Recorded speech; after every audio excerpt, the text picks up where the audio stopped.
Voilà, Sarah, on va poursuivre le petit travail sur les horloges.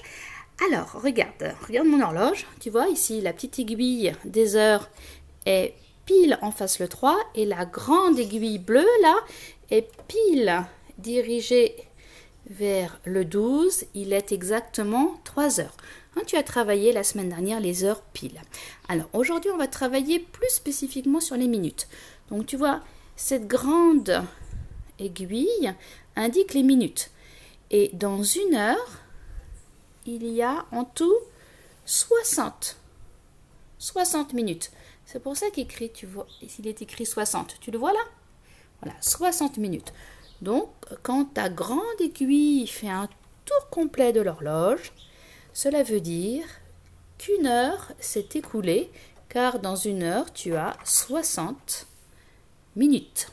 Alors, regarde bien à l'extérieur de mon horloge, tu vois, il y a des nombres. Ce sont les nombres des minutes. Chaque petit point, c'est une nouvelle minute. Et pour que ce soit plus lisible, on n'a pas indiqué 1, 2, 3, 4, 5, 6. Tu vois, on a mis de temps en temps, régulièrement, des nombres. 5, 10, 15, 20, 25, 30, 35, 40, 45, 50, 55, 60. Et du coup, Sarah, ça ne te rappellerait pas quelque chose, ces nombres-là? Ça ne te rappellerait pas la table de 5? Regarde. Tous les 5 minutes, on indiquait le nombre de la minute. Un paquet de 5. 2 paquets de 5, 10. 3 paquets de 5, 15. 4 paquets de 5, 20.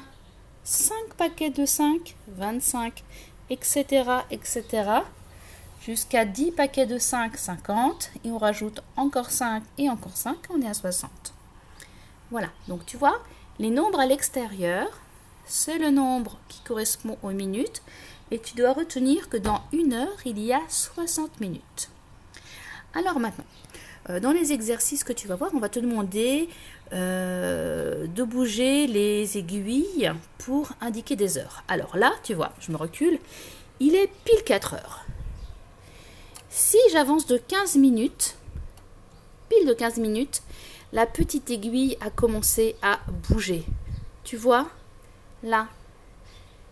Parce que comme l'heure avance, elle avance aussi, mais beaucoup plus doucement que la grande.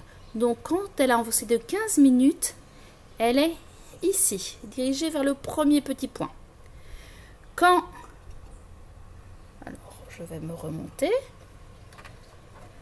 Mon mécanisme est toujours un petit peu rouillé. Quand j'avance de 30 minutes, donc quand elle fait la moitié de l'heure, une moitié d'heure, là, l'aiguille, tu vois, elle est en face du deuxième petit point. Elle est pile entre les 2 heures. Il est 4h30. 4 heures et 30 minutes, la moitié d'une heure. Si j'avance encore d'un quart d'heure, la petite aiguille de l'heure, tu vois, est sur le dernier petit point, car elle a encore avancé un petit peu.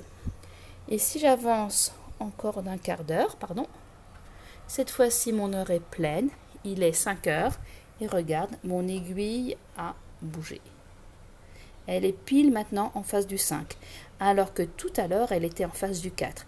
Tu vois, elle bouge elle aussi, l'aiguille des heures, mais plus doucement que les minutes. Alors, je vais essayer de faire bouger mon aiguille, mais comme le mécanisme est un petit peu rouillé, bref, je croise les doigts. Regarde. Tu ne vois pas, mais moi, j'avance l'aiguille des minutes.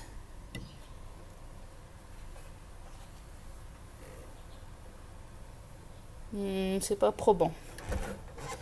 Alors. Oh là là. Attends, je recommence. Donc j'avance. Ouais, cette fois-ci, c'est bon.